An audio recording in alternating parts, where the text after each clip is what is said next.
INN News.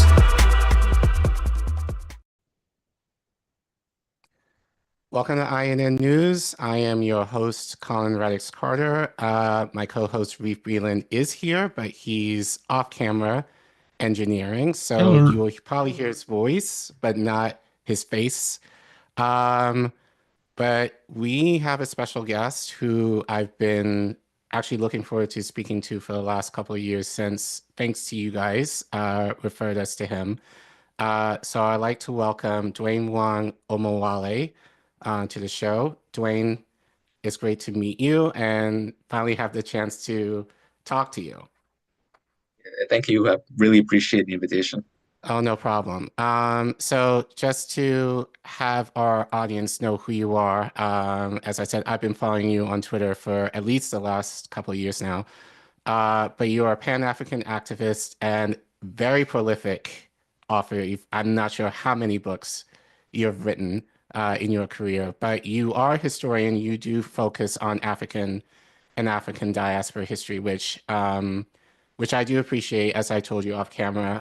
Obviously, I grew up in a Pan-African home on my dad's side. So obviously, you know, that does mean a lot to me in terms of my identity and being able to speak to another peer about the movement. You don't really hear those conversations, I think, in independent media that much.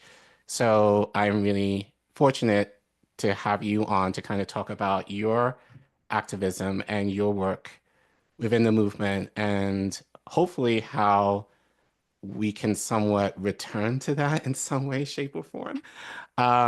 So once again, it's a pleasure to speak to you about that, as well as one of the books that you've written regarding what's happening in Togo. But before we get there, obviously history is your passion. So how did you develop that interest in history?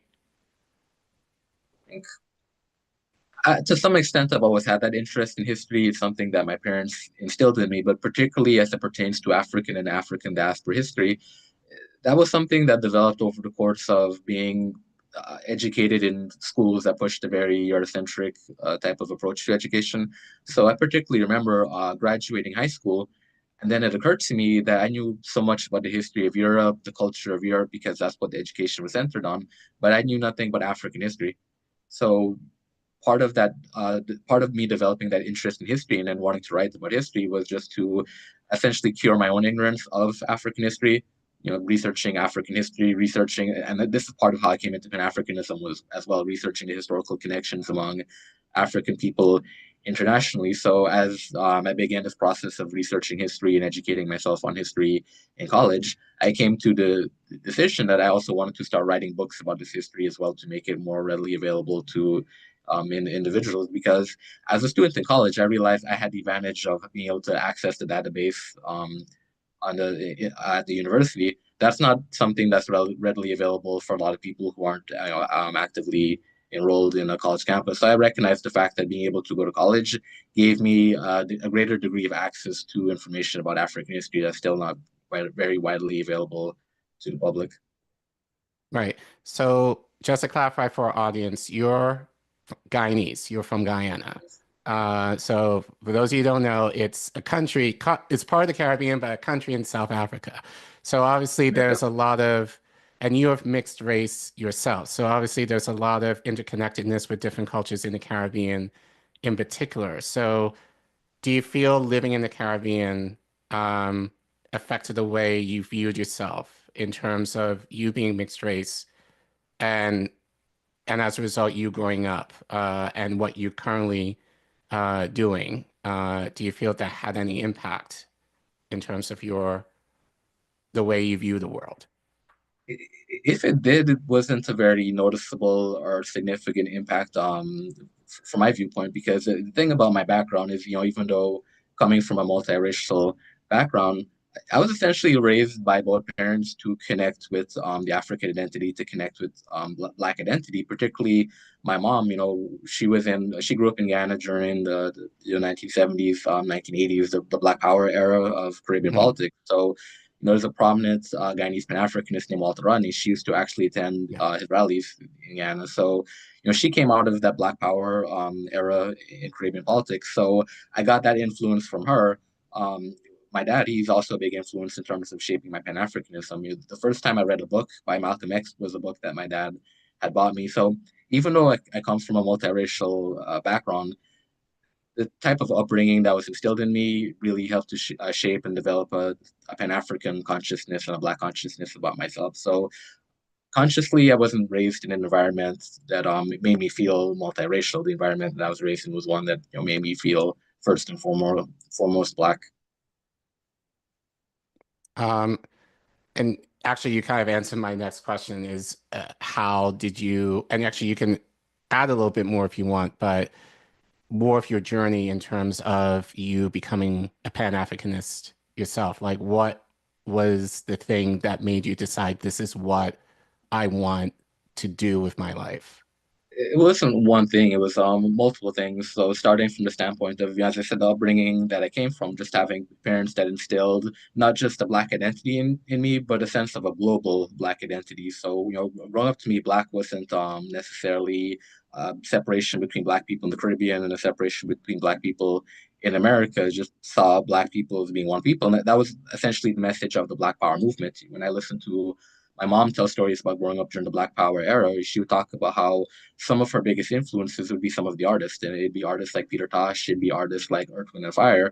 So she's coming up again in the Black Power era, where Jamaican artists or African American artists are helping to shape her consciousness. So part of my Pan Africanism was just that global influence that was instilled into me by my parents. The other part of it was just studying the history, and I'll never forget the first time I heard about Nat Turner, who led a slave rebellion in America. I was thinking about Kofi. Kofi is a national hero in Guyana. Kofi led a slave rebellion in Guyana. So I started thinking about the fact that, as African Americans were struggling against slavery in the United States, African people in the Caribbean were struggling against slavery ourselves, having our own rebellions against slavery. So that also helped us develop my Pan-African consciousness as well, starting to recognize those connections and starting to recognize the similar struggles that African people globally have been fighting um, on an international level.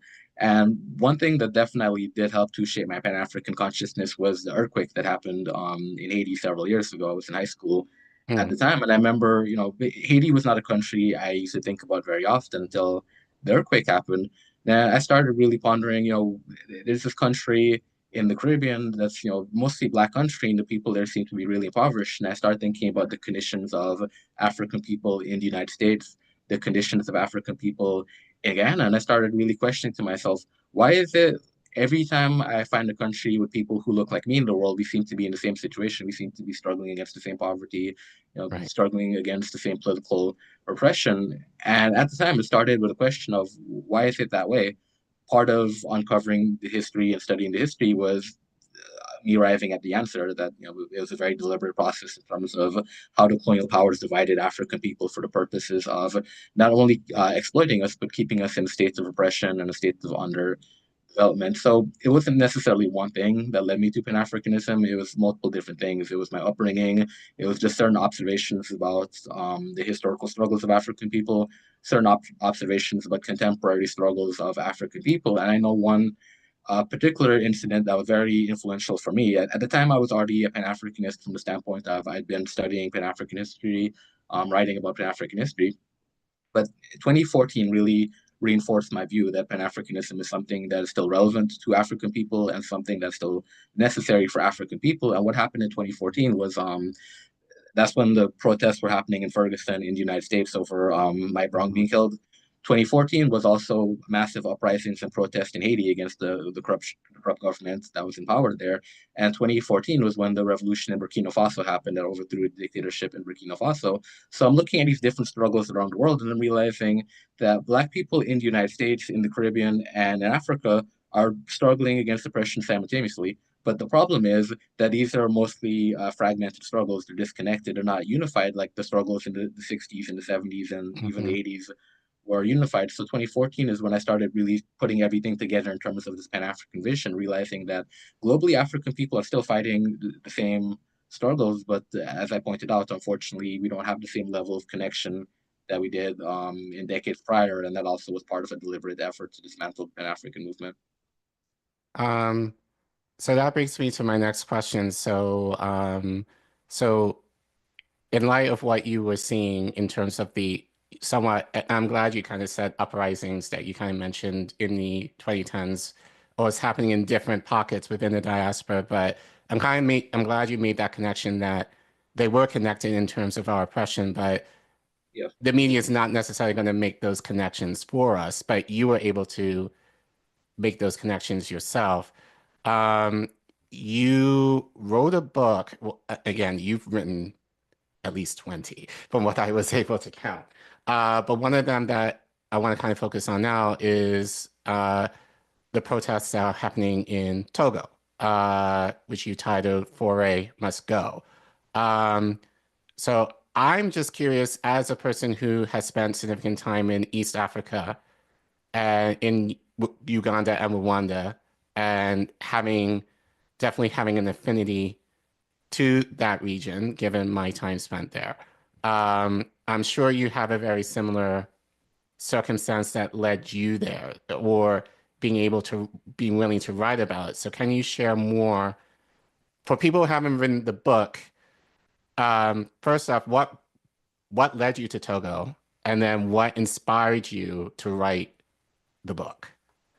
What led me to Togo, it's connected to what I was saying earlier about looking around the world and realizing that African people are still struggling against oppression, but there doesn't seem to be a connection between our struggles as there was in the past. So I mentioned the 1960s. 1960s was civil rights and Black power in the United States. It was independence and Black power in the Caribbean, and it was independence in Africa. And it wasn't a coincidence that these movements were happening at the same time. The leaders of these movements were actually in direct contact with each other, providing support, encouragement, influence. So these movements were directly connected.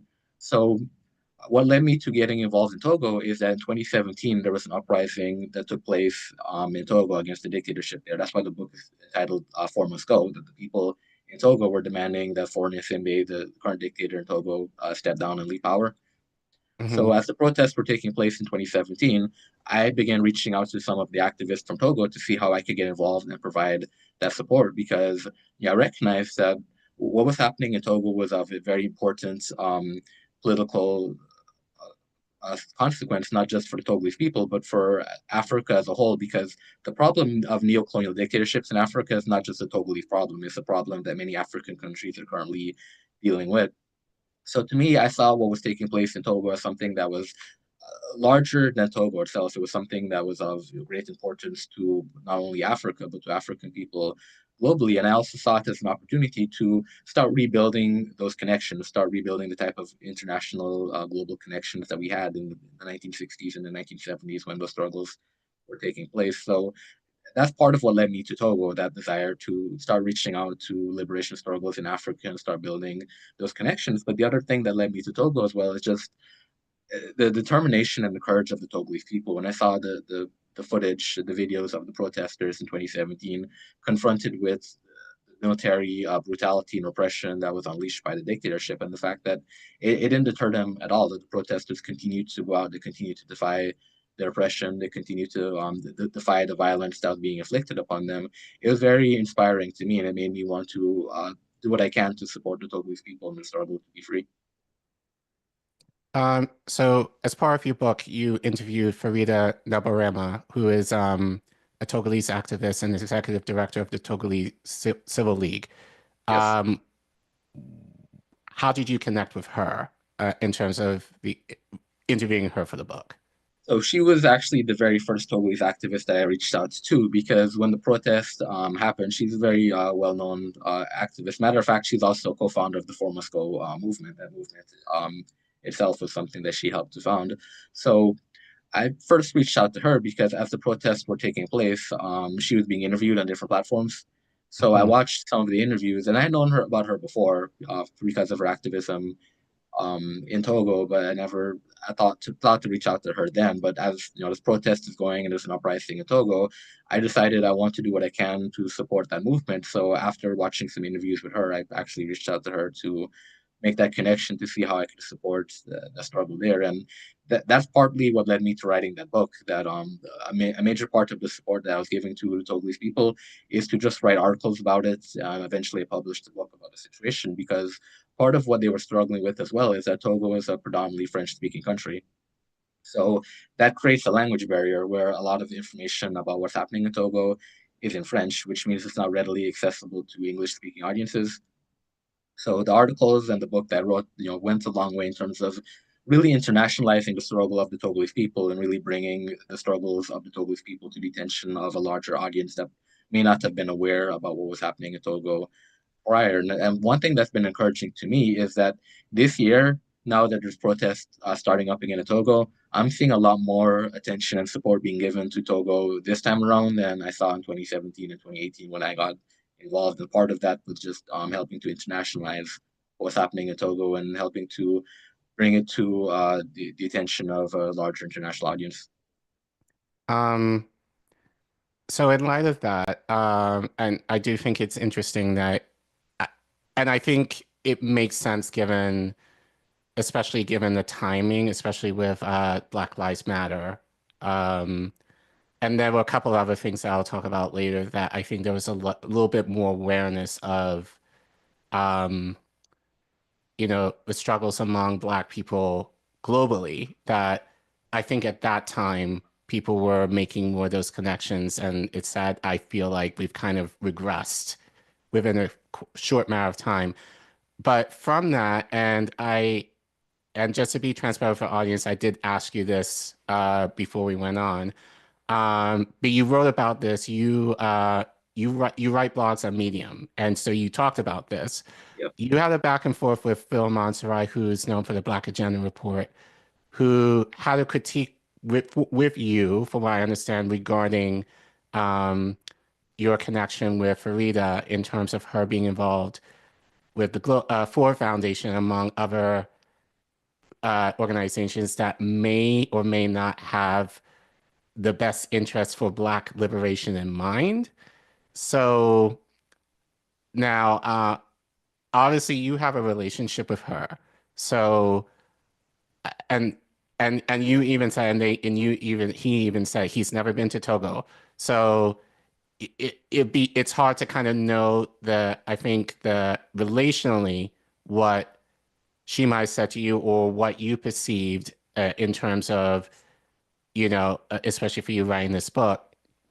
But um, but do you, I think I want to ask you, can you talk a little bit about that back and forth for those of us who have no idea? But then along with that, do you kind of understand, does it make sense to you why that I feel in my mind there might have been some concern regarding uh, that relationship that you have with her in this way? I don't think it's a genuine or a sincere concern, and the reason why I would make that argument is that I pointed out, and you mentioned I did respond to some of those claims in my Medium articles. So one of my issues that I have with how that whole thing has been framed is that I reached out to Frida in the context of the people in Togo who were protesting against a dictatorship, a neo-colonial dictatorship, and she was one of the leading activists in terms of that struggle. So my position on that is, regardless of how one may feel about Frida personally, whatever connections Frida may or may not have, what we do know for a fact is that Togo has had a dictatorship for well over 50 years now, and this is a dictatorship that's been backed by colonial powers like France, like the United States. The government in Togo is very close to Israel. So part of why I'm saying I don't think it's genuine is that it shifts the conversation away from the political situation in Togo, from the struggles of the masses of the Togolese people and the conditions of the Togolese people.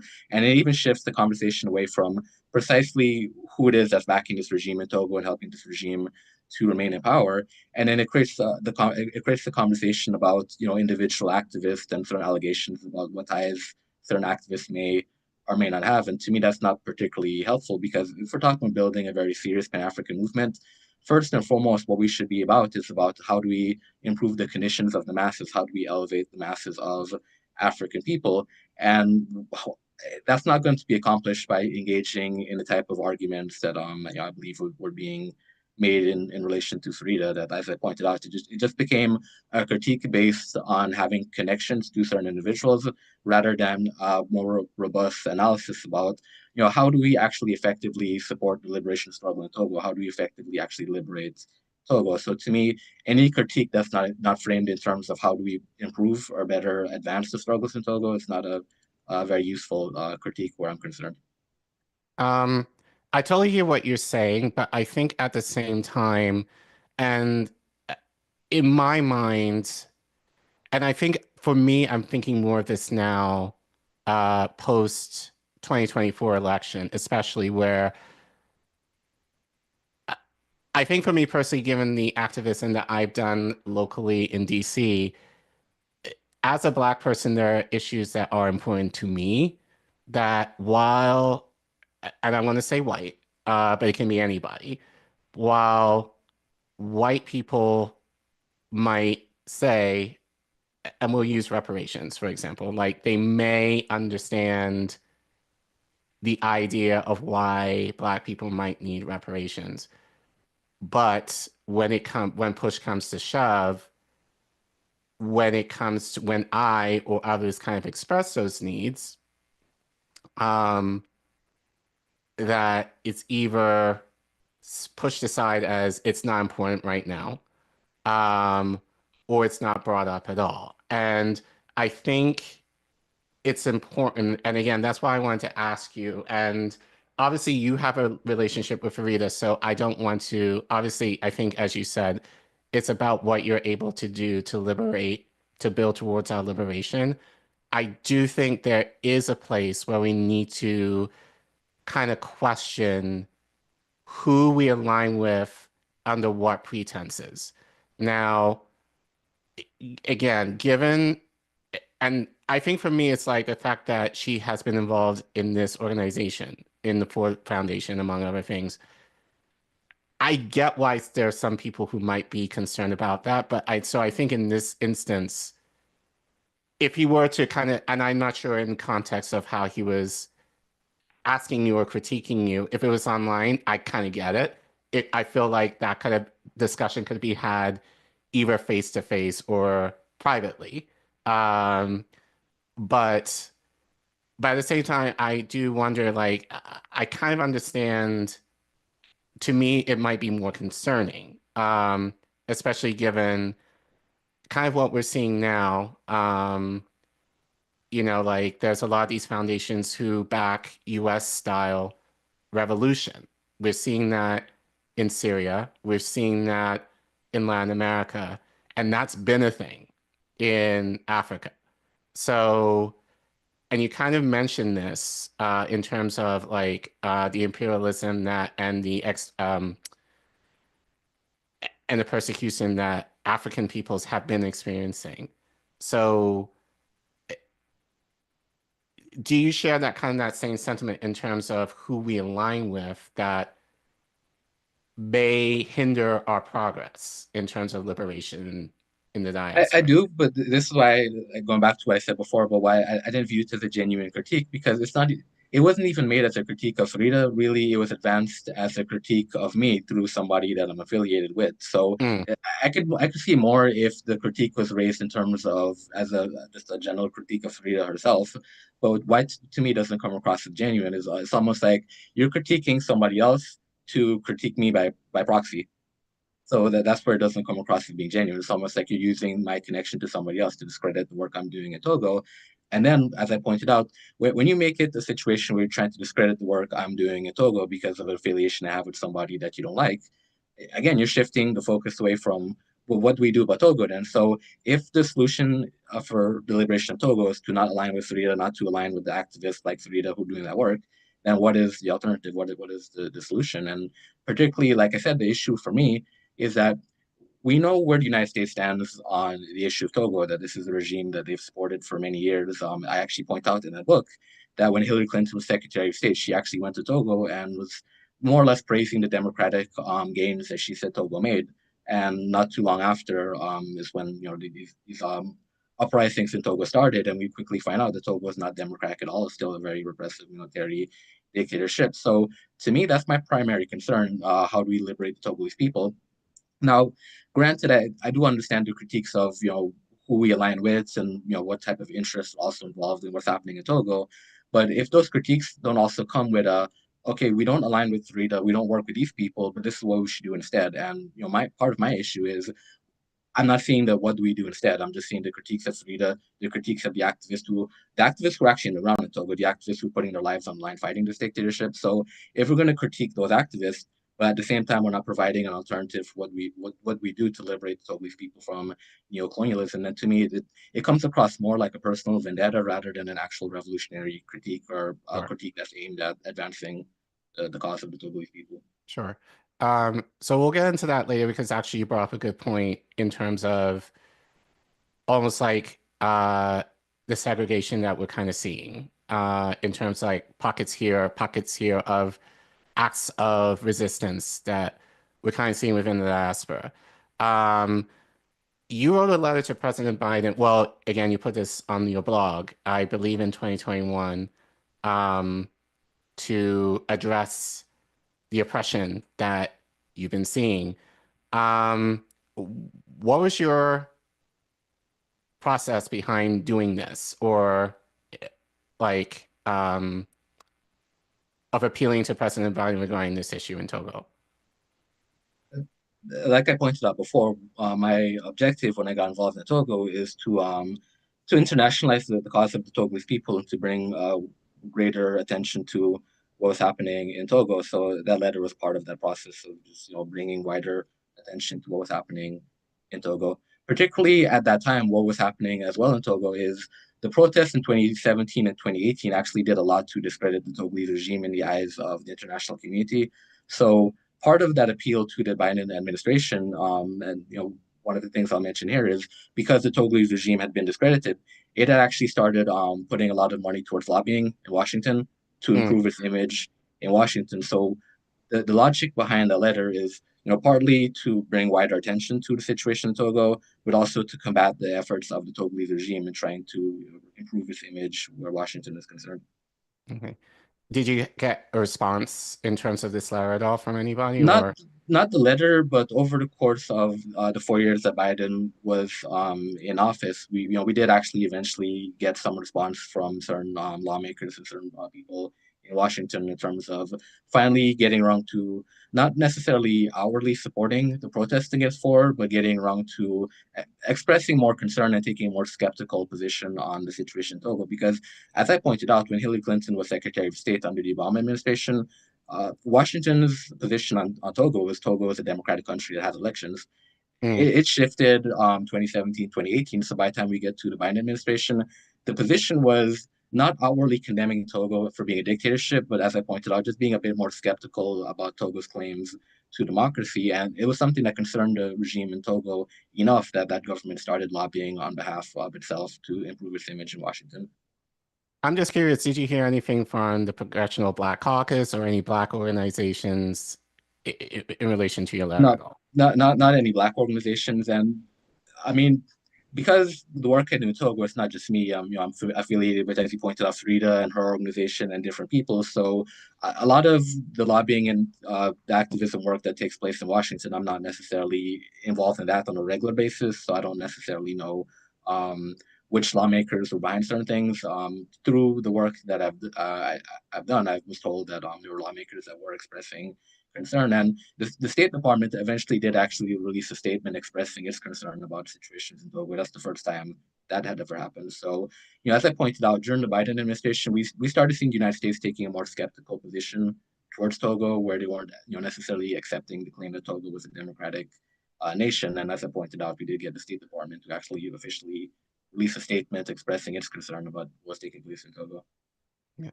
So I do want to switch gears slightly. So we reported on this. So Reef, if you want to pull up that slide, I think it's 1, 2, 3, 4, I think 6. Second to last slide. It's actually it's 7, I believe. Is that it? No, slide 7. The Dr. Aricon, yeah, that one. So So back in April, we talked about how Trump is defunding USAID to the global south. So I'm sure you know about this. So from what we reported, there was some organizations and people on the ground who were concerned about the lack of aid and how that would affect social services programs on the continent. Dr. Africana had a very different view. And there were others who also had a very different view. So we're actually going to play that. And I think this kind of relates to what you're talking about. So, so if you can play that clip, and then I'm just curious about your thoughts about this. Who are these people? So this is Dr. Africana. So she was a former ambassador of the African Union, and she was fired essentially from that position. And given what she's saying here, you can guess why. Show me one country that USAID was in and education improved. Show me what country where USAID was in and healthcare improved. The social services they're bringing, it's peanuts. The American taxpayer needs to know the billions of dollars that are being given to USAID, a fraction is making it to the people. Yes, there is some good, a percentage of some good, but not all of it is done with good intentions. You look at agriculture, they're destroying African agriculture by introducing those GMOs. You plant your seed in one season, your soil is finished. We used to have seeds that we can use from one season to the other. The introduction of GMOs through these agencies, USAID is one of them. We are destroying Africa in a massive way. A little good is coming out, but by and large, the end result, they mean no good. They can turn around and give us an inventory and say, as long as you have been in Africa and also other parts of the world, show us your success rate. You claim you're helping governments with education and healthcare. Show us your success rate. So she, and among others, had the belief that defunding Africa from this aid actually might be a good thing, essentially, because it forces Africa to be, or it gives them the opportunity to be more dependent apart from the colonial powers. Do you agree with that sentiment? And in your opinion, how do you think this aid would affect the continent moving forward? For the most part, I agree with that assessment. I'll start by saying, as she pointed out, there's some good things that do come out of the aid. So obviously, the concern with cutting the aid is people who actually do rely on it and do benefit from it. They're essentially being left with nothing. So that, that's obviously a concern from a humanitarian standpoint when you just cut off the aid like that when people are actually relying on it. But I think the larger problem is the fact that Africa continues to be more or less dependent on those type of things, because we have a situation in Africa where, again, the issue with the African leaders, the leaders like Faure is that Africa has the resources and the capabilities to be more self-reliant and self-sufficient than it is. And part of the issue with the aid is that the aid is connected to policies which are designed to keep Africa dependent. So when we talk about U.S. aid to Africa, part of the problem with that is that the aid also comes with support for certain dictatorships, support for certain corrupt regimes, and that creates a situation where the United States government and other Western governments as well are actually helping to keep the class of corrupt leaders in Africa in power. And these leaders have no vision for Africa. They have no desire to make Africa more self-sustaining and self-sufficient. So what we have is a situation that perpetuates itself, in which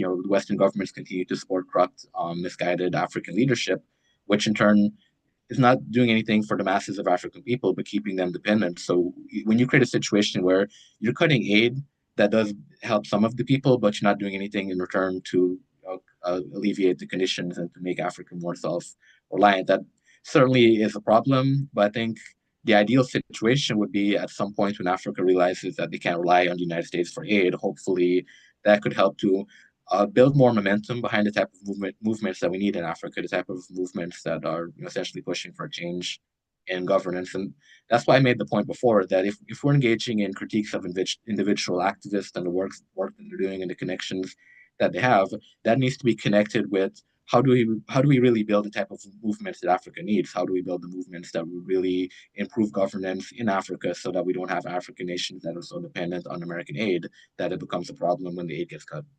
Right. And I think our audience definitely knows this by now, but we're seeing what Ibrahim Traore is doing in Burkina Faso, and how he's essentially in the process of eliminating the colonial powers in the country, and how he's trying to have his people be more reliant. And again, I think the issue that I have, especially in mainstream media, it's funny how I think just this past week they talked about how he's against homosexuality or whatever in the country. That seemed to have more emphasis versus trying to create social programs within Burkina Faso that are actually benefiting its people. So even in mainstream media, like when people are trying to do good, or at least African nations are trying to do good,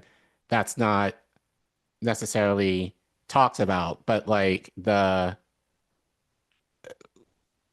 more like crazy stuff is, or the crazy stuff is what we kind of hear more in terms of what we hear in African nations, more so than the ways that some either organizations or in your case activists are really trying to help their people, and I would argue by extension wanting to show the world what we're capable of doing on the continent, and in my mind, it should be an example, even in the West, of the ability that we're able to do somewhat more with the amount of resources. Not to say we have full access to them, but relatively we have more resources that we should able to do a lot more. This kind of brings me into my next point. And I actually, and this is kind of more in line with your work. So our ancestor, Kwame Ture, this is a clip that we pulled. I guess he spoke about this in the 90s. He has a very optimistic view of people becoming more conscious post-60s in regards to African liberation. So let's play the clip, and I can ask you the question in a minute.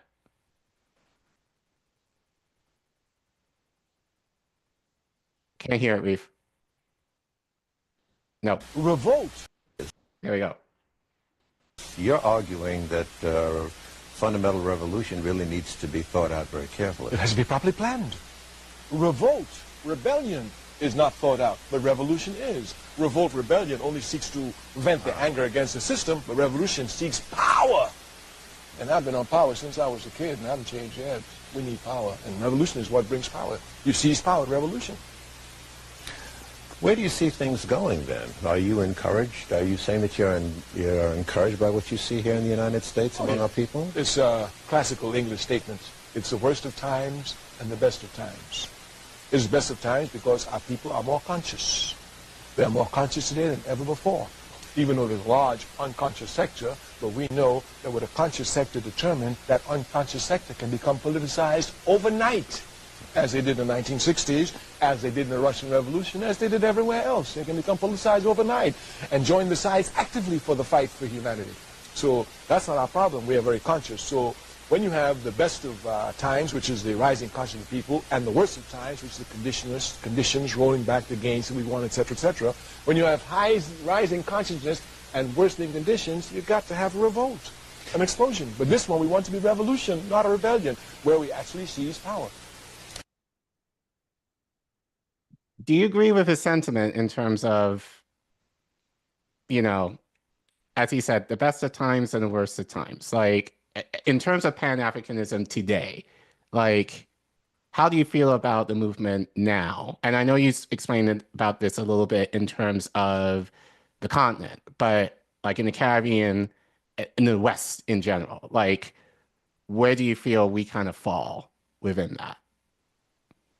Yeah, so that's interesting because in my experience within the Pan-African movement, I would tend to agree with his point about the elevated consciousness of our people, that over the several years of the Pan-African work that I've done, I've received a very positive reception towards Pan-Africanism. I was actually surprised when I first started doing the work that I wasn't getting a whole lot of pushback. When I discussed Pan-Africanism with people that tried to build in different spaces around Pan-Africanism, that I didn't have to do too much explaining or too much convincing in terms of Pan-Africanism and why it's important. So I think the consciousness of African people do gravitate towards Pan-Africanism. And a point that Kwame Ture had made that I remember, because it's an interesting point that is still relevant today, that in Africa, there's no African leader that will come outright and say that they're against Pan-Africanism or that they're against African unity, because the consciousness of the people gravitates so strongly towards unity that even leaders who don't believe in Pan-Africanism will have to lie to the people and tell them that they believe in Pan-Africanism. It's the same thing in Caribbean politics, that you won't find too many Caribbean leaders that will tell you they're against Caribbean unity or Caribbean integration, that the consciousness of the people want that unity so much that the leaders will lie and say that they support unity, even though their policies are actually against unity. So I do agree that the consciousness of the people does gravitate towards that unity. But the problem, and this is something that I've been confronted with my own work, is how do we organize the people around that? How do we build movements around that? Africa has been encouraging to me because within the last decade or so, we have seen uprisings in Africa. But as Kwame Ture said, a rebellion is not a revolution. So a lot of times these rebellions, these uprisings aren't particularly coordinated. They're not particularly well planned, and too often they end up fizzling out when the anger of the people subsides. But it seems to be a bit different in the United States and in the Caribbean, that particularly in the United States, Black Lives Matter did an effective job in mobilizing people enough to have those protests and riots and having people go out in the streets to vent their anger. But there was never any coordinated movement behind it. So I think, unfortunately, what happened was Black Lives Matter fizzled out. And at the moment, we really don't see a large national movement that's actually able to mobilize people in that way. And Kwame Ture always spoke about the difference between organization and mobilization, that people, when they're angry, they'll mobilize, they'll go to the streets and protest and engage in that sort of behavior. But if there's no organization behind it, so there's no permanent organization, then once the anger subsides, the people go back to being inactive. And as I pointed out, since Black Lives Matter has more or less faded from the national consciousness in the United States, we're not really seeing a national movement designed to advocate for the rights of Black people in that way. And one of the critiques I had of Black Lives Matter at the time is I felt Black Lives Matter was it was a great slogan, but it was too decentralized. There wasn't a solid central organization behind it. So I think it was inevitable that the Black Lives Matter movement would fade the way that it did. It's hard to sustain a movement when you don't have that level of organization. And we have a similar problem in the Caribbean, where we don't have a sustained organization behind any of the demands for change taking place there. Yeah, it's interesting that you mentioned how in Africa there is, and I think that's just part of the social makeup in terms of there's more openness to unity. Even for me, visiting and living in Uganda for a few months back in 2011, like, even though, well, I guess in a lot of ways I was a foreigner, obviously living in the West, but to the people there, I wasn't, so it was kind of like this in between, especially, but I think once I continue visiting again over the course of within a decade, like about 5 times in the same place, like they were a lot more, the first time was kind of shaky because they were trying to figure out who I was. But I think mostly in terms of they were wondering, oh, this person is just going to come and visit this one time and never come back and we won't see him again. But when I kind of proved to them, that I was intentional about them and intentional about who they were and visited multiple times since, then they began to open up. And that was when, I was able to have those connections and relationships and having these type of discussions with them, especially as I was mostly working with teens at first, but then as they got older, like, and especially with like the people that were kind of overseeing them were predominantly white. By the time they got older, I was able to kind of share more of the reality of America that the white people weren't necessarily able or were willing to tell them. So I definitely found that, in being there, and I say this, like, every time I've gone to Africa, that's when I feel the most free, in terms of my state of being. Conversely, you know, growing up in UK and then moving to the States for starting in middle school, I didn't necessarily feel that connection. Like, if anything, which I thought was very strange at first, because you would think that, okay, I'm Black too, you know, but of course at that time I was a British kid with the British accent, and they didn't know what to do with me. So there was this kind of resistance towards me. And even one of my cousins, who is of Ghanaian descent, he was born here, but I would argue culturally, he's definitely more African in the way he presents himself. He's told me that even among Black Americans, they've said to him, "Oh, you're one of us, but not really," which kind of brings me into my next point. I'm sure you know where I'm going with this. I do want to talk about the ADOS FEA movements for a second. I follow you on Twitter. I know you deal with them a lot, more so than me. And I understand you try and use social media in terms of, you know, guiding people to the misinformation that they might present in terms of people within the diaspora in particular, or Black people who might immigrate to the West, like to America primarily in particular. So there's definitely a lot of immature slash very reactionary reasons as to why they say they don't like people like me. You know, they say like we take their jobs and like, you know, all this mess or whatever. But once you get through most of that, you'll find that certain ones will say that, as I said to you earlier, that Pan-Africanism is essentially dead. We tried that before. It didn't work. We are the next phase of Black liberation. It's unrealistic. Pan-Africanism is unrealistic or a utopian ideal that it's impossible to get to. So we just have to kind of sort things out ourselves and go on our merry way. What do you say to people who, once you get past the emotional aspect of their thinking, when they say that to you or others within Pan-Africanism, what do you say to them in terms of Pan-Africanism? It might be viewed as dead, essentially. It's the same points I raised before, that if you're coming with a critique of Pan-Africanism because you think it's irrelevant or dead, it's then your responsibility to come with a better movement and to, you know, create something better. So I'm always of the philosophy that if you're coming with a criticism, the criticism should be followed by a solution. So you can't just criticize something and leave it at that, because what have you actually accomplished? So that's part of the fundamental problem that I have with ADOS and with FBA, that a lot of what they do is rested on having critiques of Pan-Africanism, but there's no alternative, there's no solutions in place. So as you pointed out, if the criticism of Pan-Africanism is that it's not practical and it doesn't work, then okay, what does work? We're just the alternative. And particularly ADOS, that movement has been around quite long enough that we should see some kind of a track record of success on some level. And it just, for me, I haven't seen that. And particularly with ADOS, if the rhetoric is Pan-Africanism is dead, yeah, they've been saying that how many years now? At what point, if Pan-Africanism is dead, do they move on from Pan-Africanism and start building what they think is going to be a better, more effective movement than what Pan-Africanists have done? Yeah, and particularly the claim, it's funny when you mention about how the argument they make is that we've tried Pan-Africanism, but then when you really ask them what their involvement in the Pan-African movement has been, you find out most of them actually have no hands-on practical involvement in Pan-Africanism, so they've never actually tried it. Right.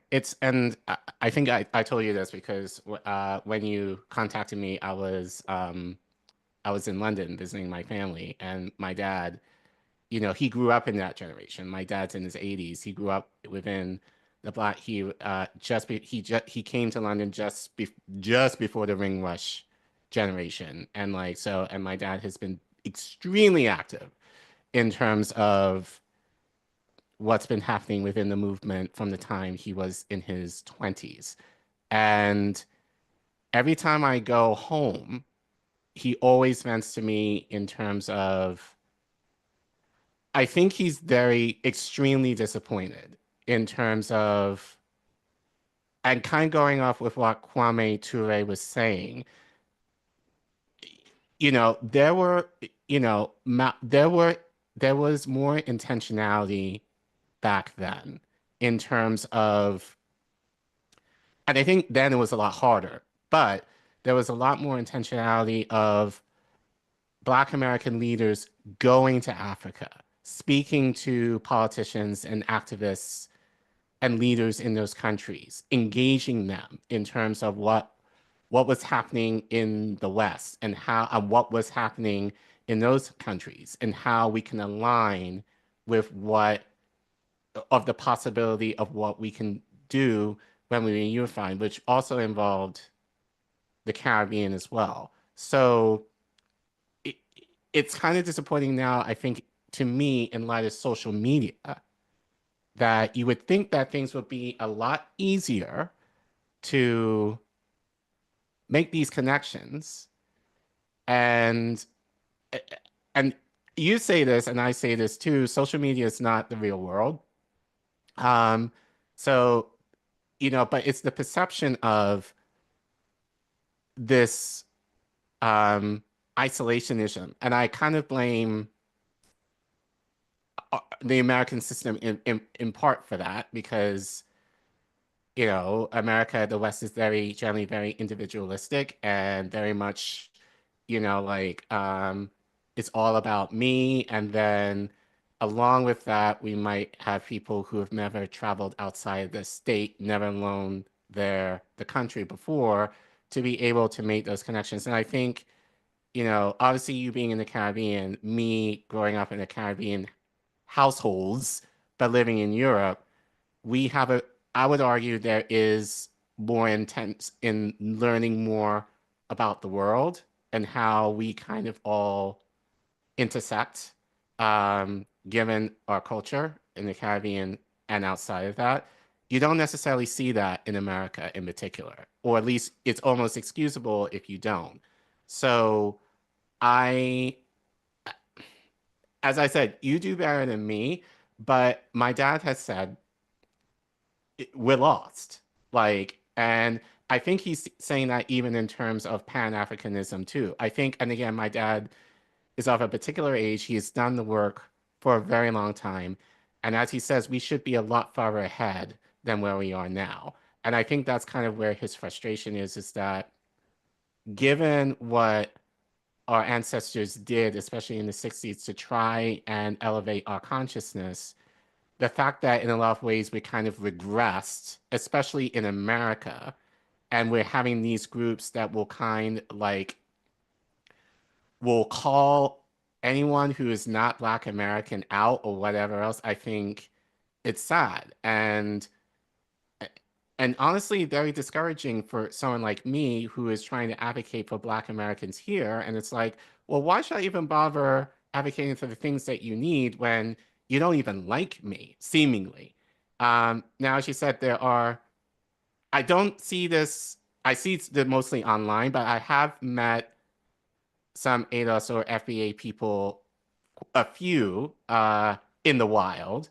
And while say they're not as over the top as what you see online, some of them do have the sentiment towards Black people who come from other places. So I think I want to ask you these two questions, the last couple too, and then Reef, if you have any questions, you feel free.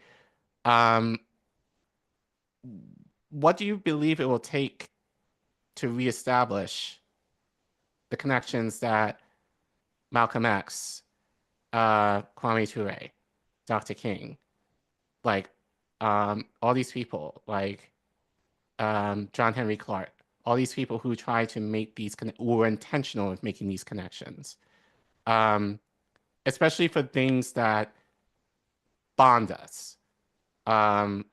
like, what do you think it will take for us to kind of recapture that revolutionary spirit that my father's generation and our grandparents' generation had?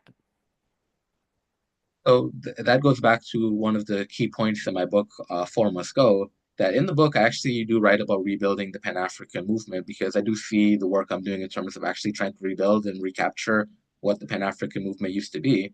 So when you're asking about how do we build those connections, we build it the same way that our ancestors built it. And that's why I made the point that during the 1960s, African Americans, Africans in the Caribbean, Africans on the continent were waging very particular political struggles, and they built those connections around the struggles that they were fighting. So, as I pointed out, we're still fighting those same struggles globally. So, any connections, any meaningful connections that should be built should start with the foundation of what are the struggles that we're fighting, what are the commonalities, and how can we reach out and help each other. And that's what I've done with Togo. I've done it with a few other countries, but Togo is where I've made my most sustained connections in terms of reaching out and building those bridges that Malcolm X spoke about. Malcolm X spoke about building bridges between African Americans and those on the continent. So that's how I see my work in Togo and other countries where I've involved myself, just reaching out, building those bridges and supporting those struggles. And there are connections within the struggle. So, for example, African Americans who would be asking a question of,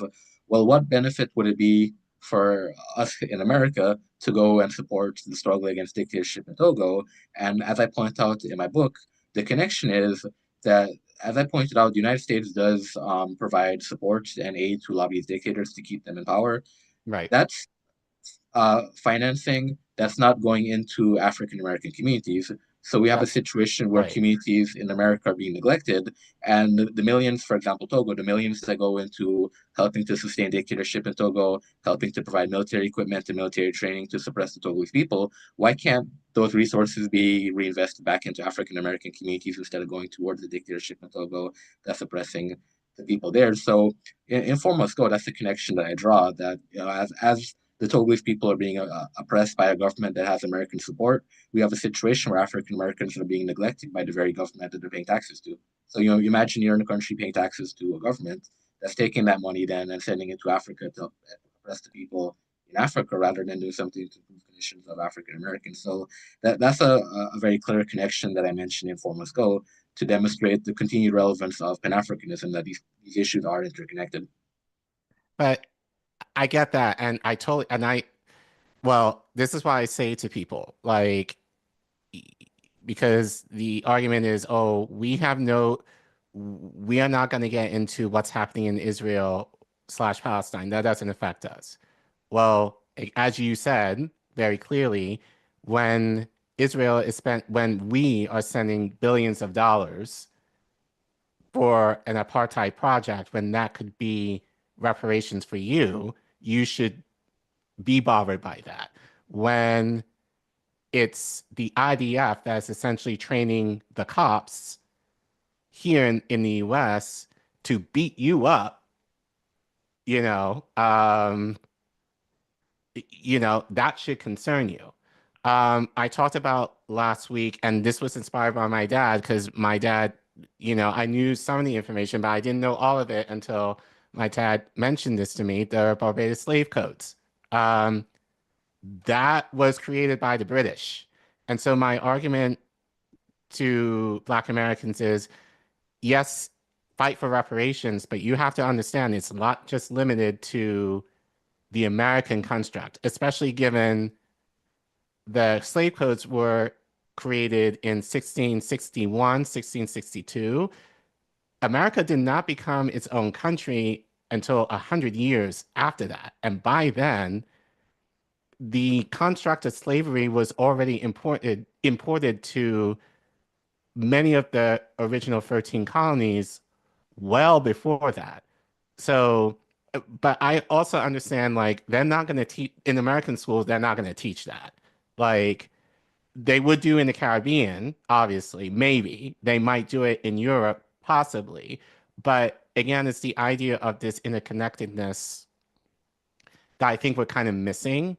But I think that's why I wanted to ask you that, is because, like, and you wrote about this in one of your articles, like, I don't want to say it's superficial, but you mentioned Black Panther. Like, you know, and I remember back when, granted it's a movie, but I remember this was back in 2018.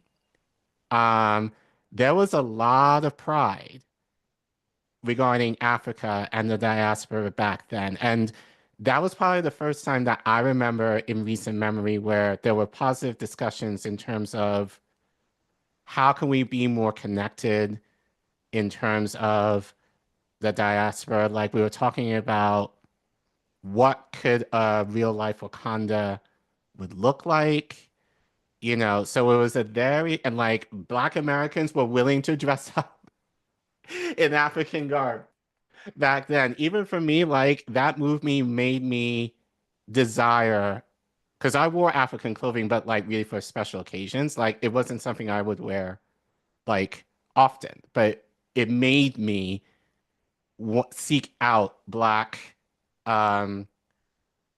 companies that made such clothing that I could wear casually. So even that movie kind of had an effect on me in terms of how I present myself. So from going from that in 2018 to the discourse that we're seeing in online now, within, I would argue, 2 years, I didn't know about ADOS until 2020. And some celebrity, I forgot her name, just happened to call me that based on something that I said to her. And I was kind of like, what is this? And then I looked it up and then I found out what she meant. And regarding, she called me like an ADOS person or whatever. So, but to kind of go from that sense of hope to kind of what we're seeing now, kind of this almost segregation by, I would argue, the power of the establishment is really upsetting, especially since I think given how interconnected we are, especially through social media, we should know, not to say we should know everything, but we should know more than what a lot of these people allegedly assuming they're people at all, or even if they're Black at all. So if they're not, that's one thing, like I can understand that. But if you're Black and you're kind of saying the stuff that you're kind of saying, like you really have no right to say. So final question for you, or maybe two. I talked about Wakanda, like the ideal. So what do you believe is the ideal for Pan-Africanism? Like, what do you believe is the end goal? Or what do you believe should be the shared goal among the diaspora in order to progress the movement? For me, the end goal or the shared goal is what Pan-Africanism had always been, a movement to unify African people internationally to advance our struggle and to ultimately lead to the liberation of African people. And I think part of the problem that we run into with the Pan-African movement in recent decades is because of the backlash that the movement in the 60s experienced, you know, with many leaders being assassinated, forced into exile. So we have a situation, particularly in the United States, where we haven't really seen a very solid, well-organized Pan-African movement in several decades. What we have is occasionally pockets of that will come out. And you mentioned we saw some of that with the Black Panther movie. And as I was listening to you, one of the things I was thinking about is we saw the same thing happen with hip hop. That hip hop in the 80s, early 90s was very African-centered, very Afrocentric, and that was a fad. It was a trend that quickly shifted towards something that was less positive with gangster rap. So that's basically what you're describing with Black Panther. That at the time it was trendy to be African, it was trendy to be Pan-African, but it wasn't connected to a real political movement. So it was just a trend, and a lot of people fell out of that trend. I mean, I know for me that there are certain people who end up becoming ADOS and FBA that I knew before those things came into existence. I remember particularly I was in a Pan-African organization, and there was a brother in the organization, ironically named Kofi, who ended up leaving the organization because when ADOS was starting to gain traction, he aligned with ADOS and he decided he wasn't going to be a Pan-Africanist anymore. So he was a Pan-Africanist who actually left a Pan-African movement to go be ADOS. And what I realized from that is a lot of people who claimed that they were Pan-Africanists that were in the Pan-African movement, they were just following a trend. They weren't actually serious about Pan-Africanism. And we've seen that happen before, as I pointed out with hip-hop, where a lot of rappers who were Afrocentric because it was the trend at the time. Yeah. And when the trend switched, they switched their content. Right. So that is a problem with Pan-Africanism in the United States, that more or less has been reduced to a cultural movement that's not connected to real political objectives, as was the case in the 60s and 70s. Right.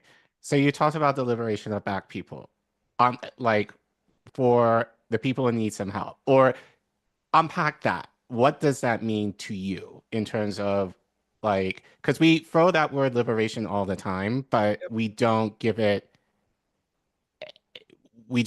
examples of that at all. I think it's just the assumption that people know what it is.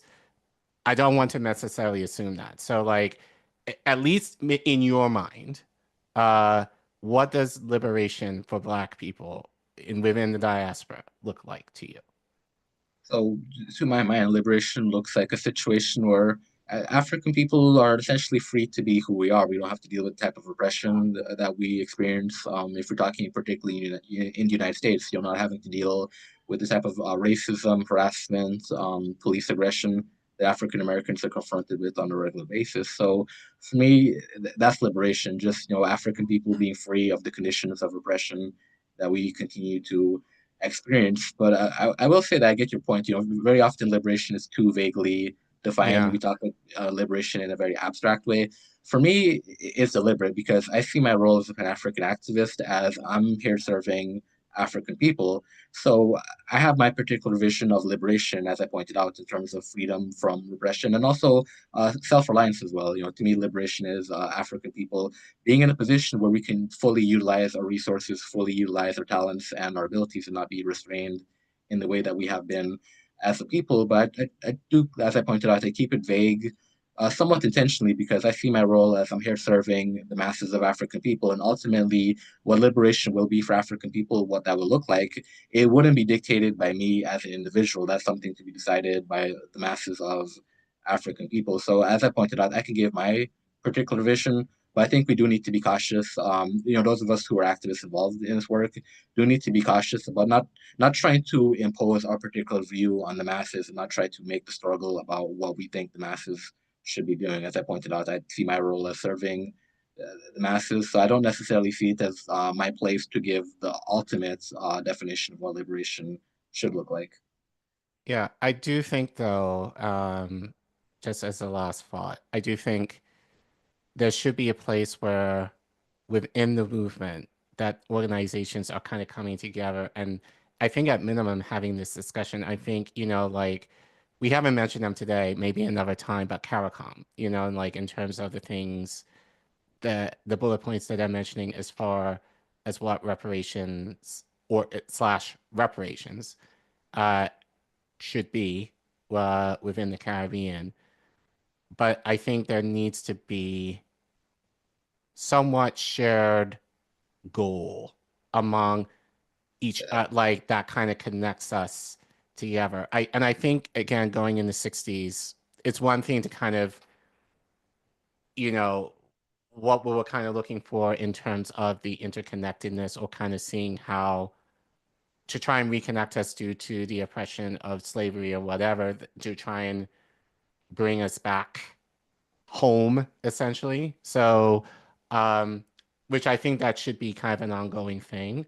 But I think also unity doesn't represent what you're against, it represents what you are for. Thank you, Reef.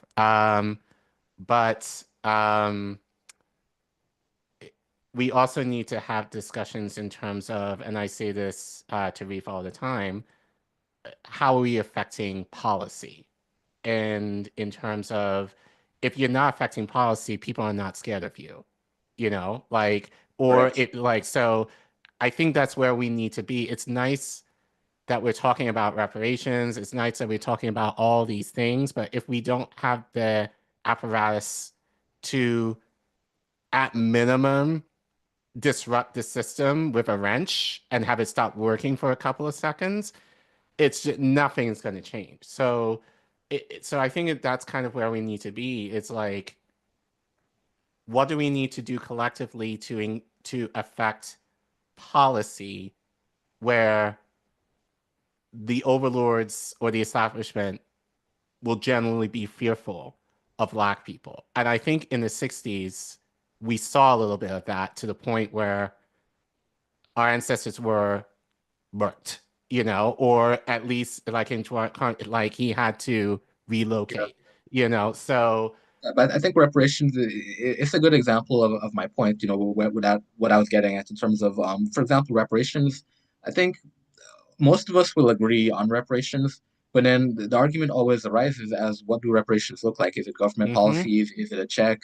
Certain groups like Republic of New Africa, Nation of Islam frame reparations as give us our own country, give us some territory, and let's build our own country. So that's why I take the position that as individual activists, as individuals who are involved in these spaces, you know, we need to be careful about trying to impose our views on these conversations. So, for example, reparations. Part of my critique of ADOS is that their view of reparations is so narrow-minded that they start coming into conflict with different reparations organizations. So instead of having a united front around reparations, we have different groups fighting each other over what reparations should be. So I think we do need to be careful about not trying to impose our particular views, that if we all agree on reparations, then internally we can have disagreements about reparations, and these could be debates that happen internally. But what we shouldn't have is a situation where publicly we're actually fighting with each other over a goal of reparations that we all agree on. If we all agree on the basic objective of reparations, that should be the starting point, and then we could have conversations about what does reparations actually look like. But I think that's a problem we have now. The advantage of the 60s is that there was some understanding of a commonality, that even if there were ideological disagreements, for example, Kwame Ture spoke often about how he didn't agree with Martin Luther King on a lot of things, but they still were able to work together, and they had that mutual respect for each other on the common objective. There was a clip of Dr. Umar. Now, I think he's goofy as hell, but he made a point in terms of reparations. He said that Black Americans don't deserve it, and he clarified in saying, you know, because you see this more of the FBA movement of cut the check or whatever, but then Dr. Umar's critique was, we should be talking about how we invest, like, within our communities.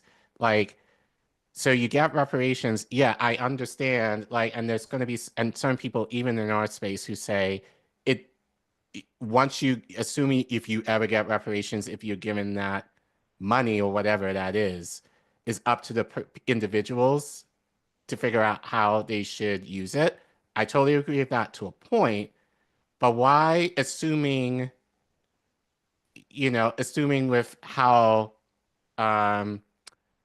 the oppressive class is very much in place, why would you want to give that money back towards the very people that oppress you, and in a lot of ways who are giving you the money in the first place?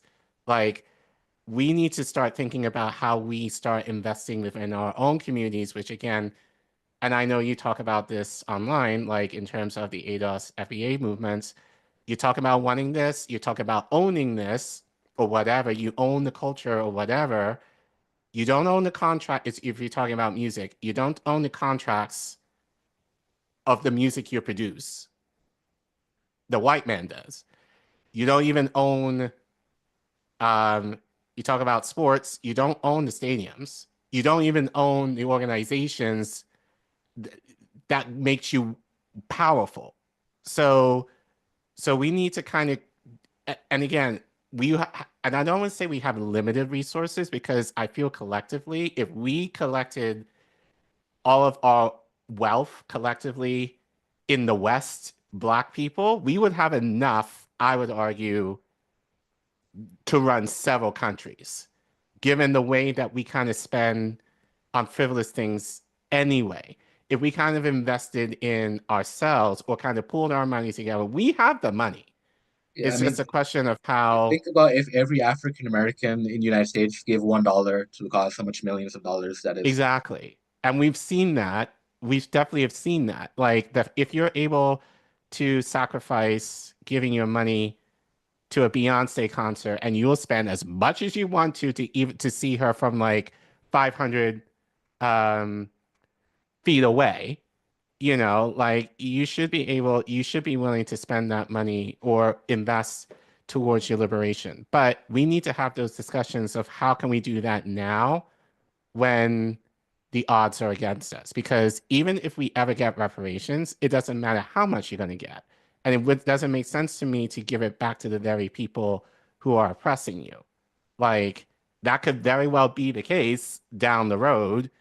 And then what is that going to do? You're still going to be chained up. So I do agree with Dr. Umar in terms of we need to have those discussions. And I think especially within the Pan-African community of how can we invest our money within our community? And I think this interconnectedness among each other, I think is a start. But I think we definitely need to have a collective goal as to what our liberation should look like in spite of the differences. And there should be, regionally or whatever, right? Yeah, these issues may look different compared to where you live, but they should be fall under the umbrella of what overarches all of that. And I think we definitely need to have those discussions again and kind of think more strategically of how we affect that, legislation-wise, before we move forward. Because it's one thing to kind of talk about it almost kind of like romantically, or or kind of like a what if type thing. But I think that's really the only way that we can affect anything is if you affect policy or make the establishment scared of you, then we're on to something. So,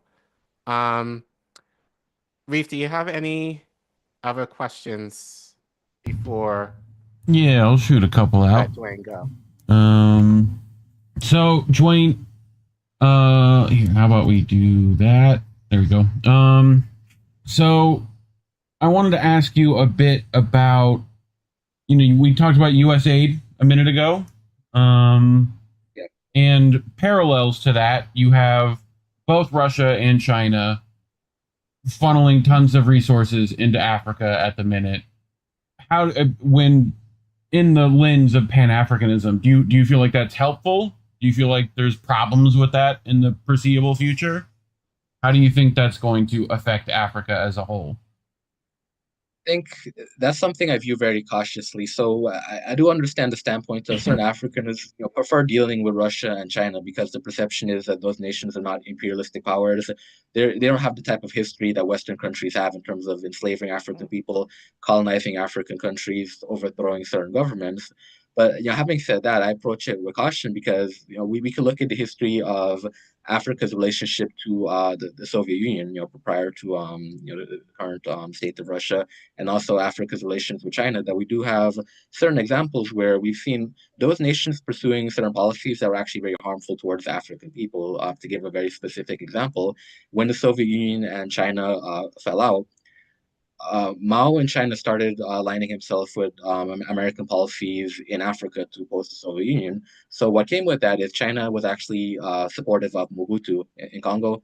Mobutu was a dictator in Congo that the United States was backing after they were involved in the assassination of Patrice Lumumba. So this is an example of China, communist China at the time, actually supporting a dictatorship that's backed by the American capitalist government. So why I approach those connections with caution is that very easily we could see China and Russia take positions in Africa that are actually contrary to Africa's interests, but it would have had Chinese and Russian interests. So as I pointed out, I think with Africans, there's less skepticism with Russia and China because of the history. But to me, I think there should still be a sense of skepticism because history has demonstrated that Russia and China will act against the interest of African people if they perceive that it would be in their benefit to do so. Yeah. I'm very mixed.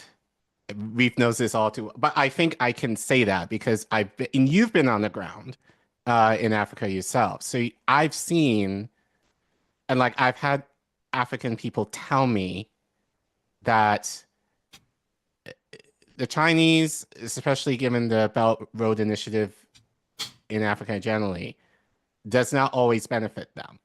The people who are observing them are usually Chinese. It's not locals. It's the Chinese who are benefiting mostly from the work that is happening, and then they're using that money to enrich those countries.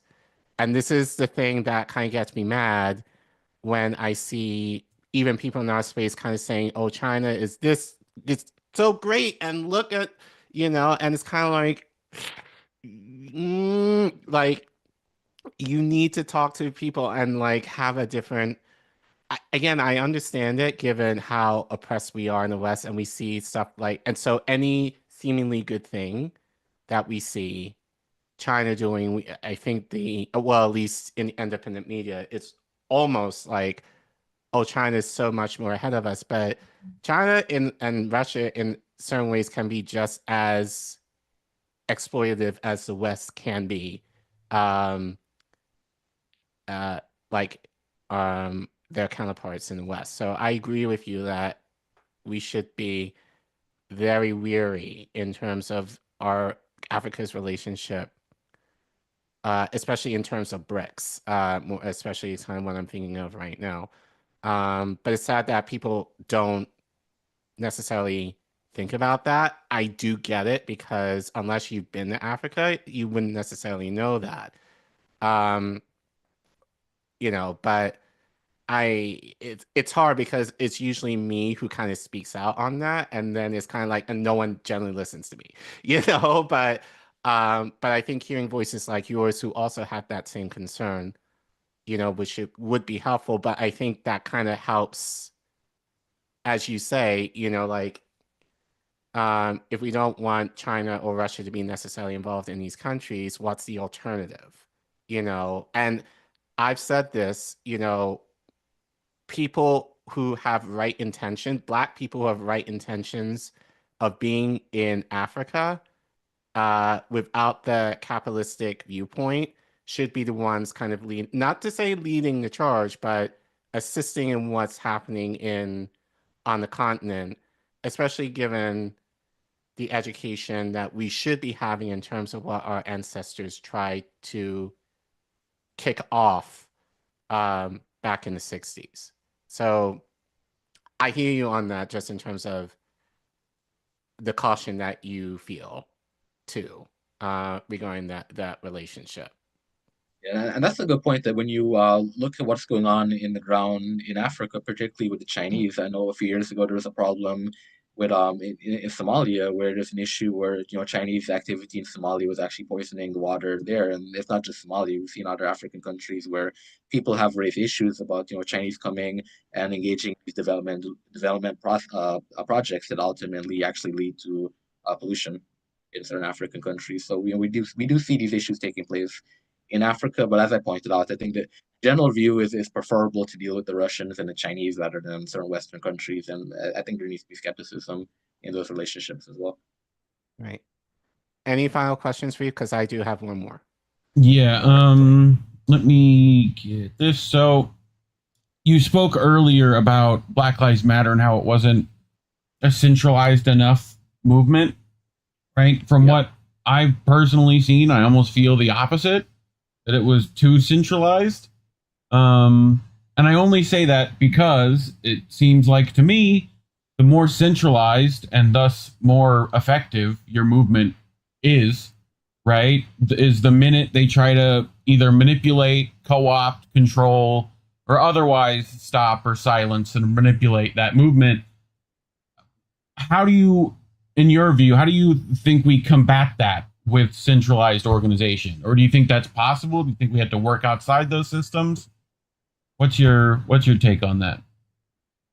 Yeah, I think that's a good point. That and I've been somebody who's spoken about this as well. I think one of the mistakes that was made in the 1960s is the movement was built around certain leaders. So what happened was, when you assassinated those leaders, certain organizations disappeared with those leaders. So I think one of the ways you combat that is you build movements and organizations that are not about leaders, that are actually about principles and objectives, so that if a leader becomes compromised, or if a leader is removed in some way, the organization still continues, the movement still continues, because the movement is based on principles and certain objectives that continue even after the leader is gone. And that's particularly a problem among the organizations of African people that for many decades, and this is not just in America, it's also a problem in Africa and the Caribbean as well, that a lot of the movements are just built around very charismatic personalities, very charismatic leaders. And far too often we see situations where when that leader is assassinated or dies or whatever the case may be, and we don't have that leader in a position of power anymore, as I pointed out, the movement, the organization tends to go with that leader. So I think the way we combat that is just changing the whole culture around movement building and change the whole culture about how we even think about movements. And movements should never be about the leaders. It should never be about the individuals. It should always be about the principles and the objectives of what the movement is created to do. Agreed. Collin, any thoughts? Just one more question, kind of a fun one. Omowale's Yoruba, I believe, right? Yep. How did you get that name? So during the process of researching and studying African history, I came across the Yoruba people, and something about just what I was studying and researching about those people, I connected with them, and I decided to, at that point I was connected enough with African culture that I felt it was important to take on an African name, and that name, it was relevant to how I was feeling at the time in terms of reconnecting, because the name means the child returns home. So at the time, I hadn't physically gone to Africa, but I felt like I was making a spiritual, cultural, psychological connection. There's also a very important historical significance behind that name as well. It was a title given to Malcolm X and some other prominent Pan-Africanist in the movement. For example, you talk about Barbados, the mighty Gabby, who's a prominent Calypsonian from Barbados. Yes. He was Crown Chief Omowale in Nigeria as well. So there's some prominent figures in the Pan-African movement that have the title as well. So there's historical significance. Well, what was especially meaningful to me is at the time, like I said, I was drawn to the Yoruba people. I had no idea the connection that we in the diaspora have to the Yoruba people in terms of the cultural survivals of the Yoruba people and how many of them were actually taken in the slave trade throughout the diaspora. So at the time, I'm forming this connection to these people, and something about reading their history sparks my interest. I wasn't even aware of the fact that my direct ancestors could have been Yoruba. It's just something about that connection spoke to me, and I realized after the fact it was almost like an ancestral connection. It was almost like the ancestral spirits were drawing me to Yoruba people and the culture. So that's why I took on the name, because at the time I was really getting more into studying African history and culture, and it felt important to have an African name, because part of the process of slavery, our ancestors weren't able to keep their names, their languages, right, their cultures. So I've been learning Lingala as well. I'm not fluent in Lingala yet, but I felt it was important to learn an African language and to take on an African name, because these are things that were stolen from our ancestors. Right. Have you considered changing your name permanently to include that name, or? Eventually, yes. Okay. Interesting. You've probably seen my social, like that name Obona was given to me when I found out. I'm half Yoruba, half Igbo. On that, obviously Barbados. So obviously, and I've thought about possibly changing it, but I remember my dad sharing a story with me.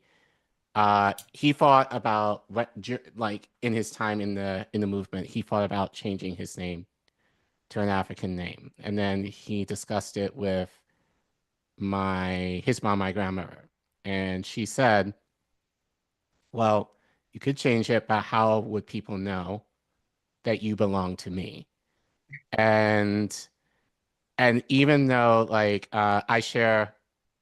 my name is a variation of my dad's name. My dad's name is Colin Carter. Like I think because he highly respects his mother, that he decided not to. And in thinking about that, for me, I kind of thought the same thing. Like, how would people know that I belong to my family? It's not this, and I think even though I have a very westernized name, which has helped me in a lot of instances, because people don't necessarily assume I'm Black if they haven't met me. They might think something, but until they see Yeah. me. I actually had a person tell me once because of my name that they assumed I was white until they met me. So, but it helps. I get the opposite. People assume I'm Asian. Right, right. But I think that's the idea of like names are powerful. And yes, even though our names are essentially given by slave owners, to me they still have relevance in terms of who we are, as not to say it's an identity that is necessarily good, but there is some positive significance of what it means in terms of our struggle and our oppression and how we were able to fight against that. So I might consider changing my name at some point. But for now, I kind of keep it as my social media name, just so one, I don't forget it. But two, I think just to kind of like you kind of identifying with what was taken from me and trying to reclaim something that was for a long time lost. But I think it's also in honor of the people that I met in Uganda who helped me think about this more. Because they kind of challenged me to see myself beyond my Westernness and my ties to the continent. So in a lot of ways, it's in celebration and in honor of the Ugandan children that forced me to think about myself in that way too. Where can people find you if they want to look for you, or if they want to read any of your work? Yeah, so where they could find me, the same place you found me, X. I'm also very active on Facebook as well, so you can message me on those platforms. And for anybody interested in my books, all of them are available on Amazon. Okay. It was a pleasure. Great conversation. Hope to have more discussions with you again in the future. Continue the good work in terms of your advocacy. And yeah, I hope that people will return essentially to, well, at minimum, see, the benefit of the movement and see how things are happening, even though we may not see it, but things are happening within the diaspora. And thank you so much for your willingness to be a part of that and to kind of realize that reality, especially now where I think it's purposely trying to be undermined due to the negativity that we see online, especially. So I thank you for that. And I'll continue watching you online. Any last words, Reef, before we go?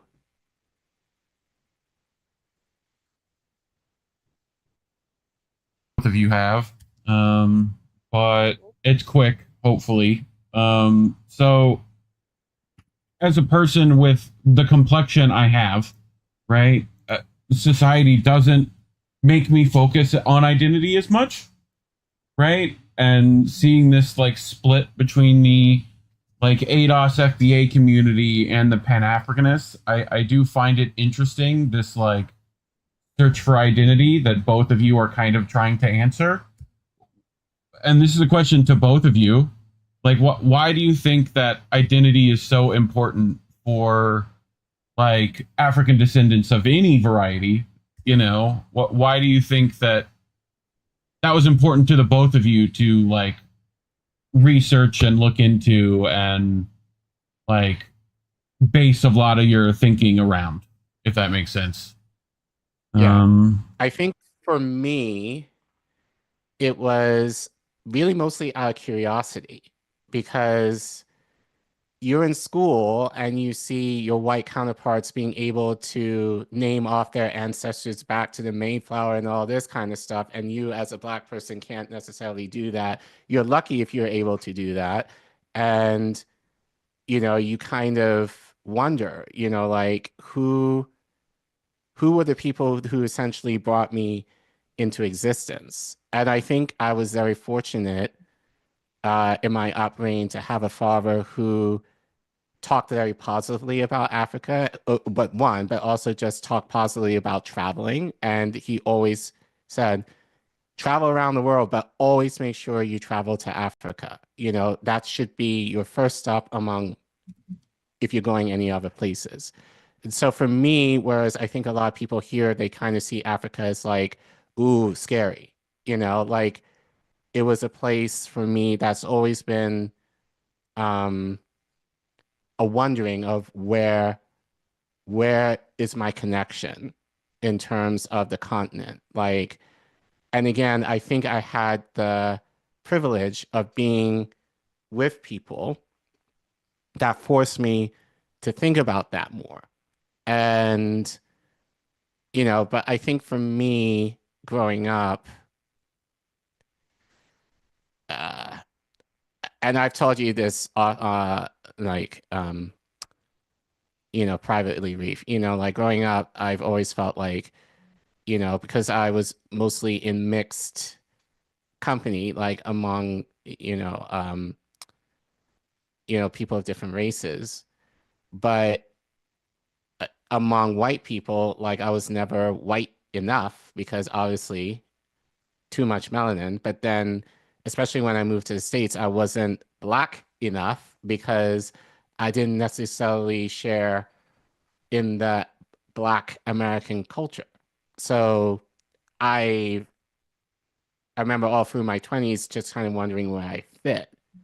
And I think until I became an adult, I realized I don't need to fit in any kind of box, that I can accept all of my identities in full. Like I'm not missing out on anything because I'm not necessarily included or inclusive of a certain group. And I think if anything, that's kind of been my superpower, because I'm able to kind of relate to things in a way that is not necessarily American per se, especially living here. I'm able to kind of bring in aspects of other places that people may not necessarily think about. But I think for me, it was the idea initially of curiosity in terms of where did I come from? And obviously, besides what I knew of being of Bajan and Trinidadian descent, but then it was like, I know my home once upon a time was in Africa. But I think I was very fortunate to have positive images of Africa that I wanted to figure out what that meant for me, which is, I think, in a lot of ways what brought me to Africa, at least initially in 2008, and then ultimately living there in 2011, where I was able to be fully immersed in that. Dwayne, same question. And if you want to speak to, like, you know, I know that ADOS community doesn't necessarily agree with the ancestral identity that you know, the Pan-Africanists share. You just want to speak to that and directly to them to suggest what they might do, either alternatives or convince them otherwise, you know? Yeah, so I'll start by saying, for me, it's important to form that connection with Africa because it answers the question of, you know, who I am as an individual and where I'm from. It's you know, people who are not of African descent is something that, you know, you could often take for granted, that you know exactly who you are, your family history, your cultural history, legacy, those type of things. But for African people, it was deliberately disconnected during slavery. So for me, I found that as I was researching African history, researching more about the culture, where I came from, it helped to give me a sense of identity and a sense of wholeness and completeness in terms of understanding myself and improving my self-image of who I am. But to me, it was also important from the standpoint of an act of rebellion against slavery, that when we talk about identity, you know, the process of slavery was actually a process of stripping the very identity from enslaved African peoples, essentially robbing them of their humanity. You know, when you think about taking someone's language away from them, taking away their name, their family customs, culture, sometimes even taking them away from their family. You're essentially stripping everything that makes a person who they are as a human. So for me, reconnecting with African culture and history was a way of rebelling against the dehumanization of African people by connecting to the things that my ancestors were forcibly disconnected from. Now, where concerned is ADOS, their particular view is that Black people in America shouldn't look to Africa for their identity. They should find their identity in America because that's where their ancestors were primarily enslaved.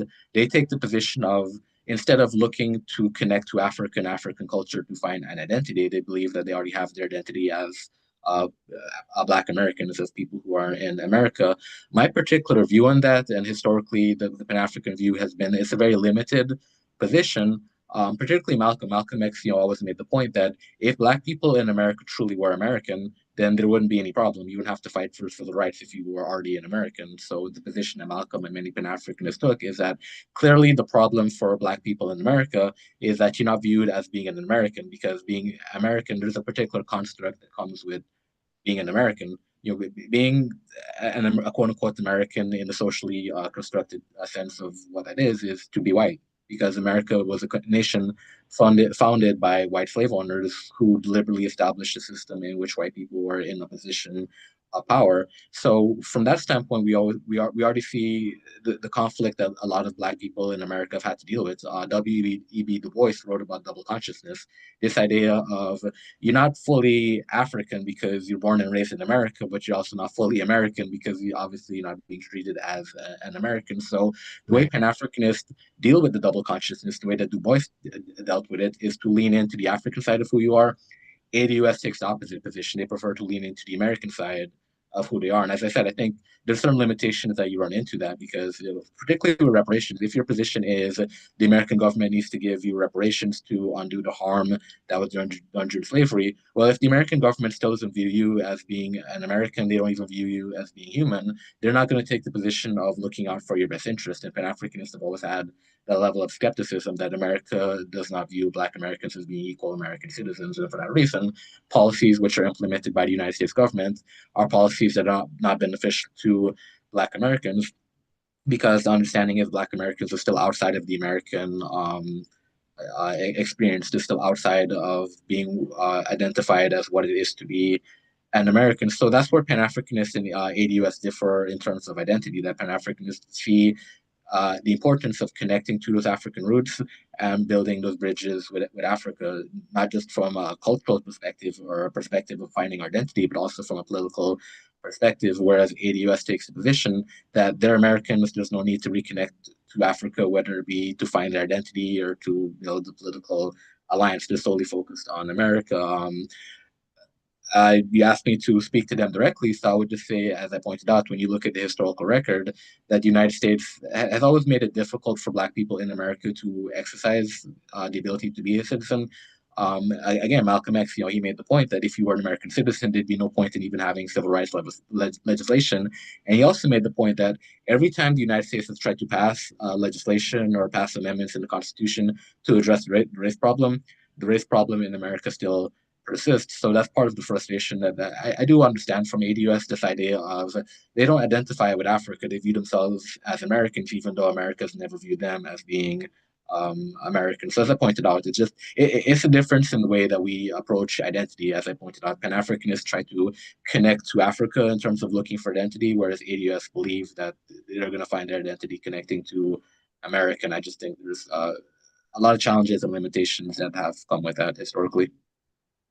I think a lot of that is almost, I don't think they say this necessarily, but I think it's a fear of what they might find if they were to, because that's something one of my mentors in Uganda, when I told him about the journey that I was on in order to learn more, because at that point I didn't know my tribal ancestry yet, but then he told me as I was engaged with him in that curiosity, he said, be careful, because what you might find out, you might not be happy about. And I think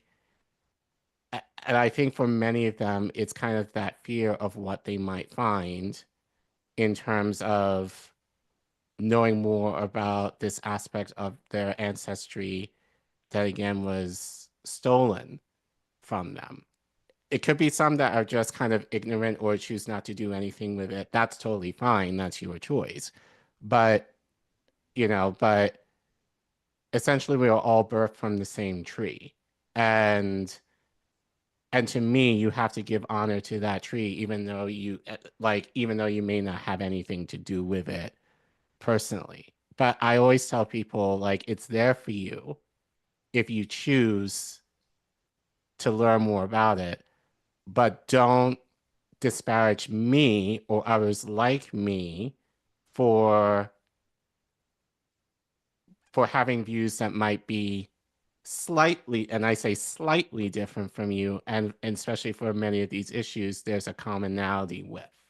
That's the issue I have, is I don't mind how you identify, but don't demean my identity or anyone else's. So that's kind of the problem that I have, seemingly, at least online. But again, I've only met a couple in the wild that weren't necessarily that crazy, but that's kind of how I deal with those groups.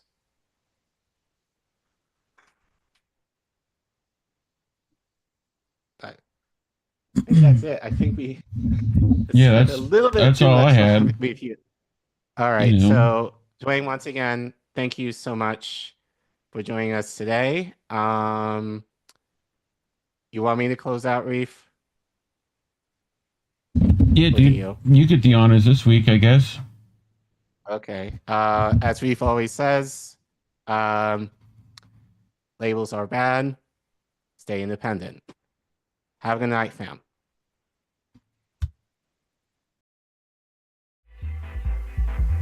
There's a difference between peace and liberation, is there not? You can have injustice and have peace. Isn't that correct? Peace and be enslaved. Yes. So peace isn't the answer. No. Liberation is the answer.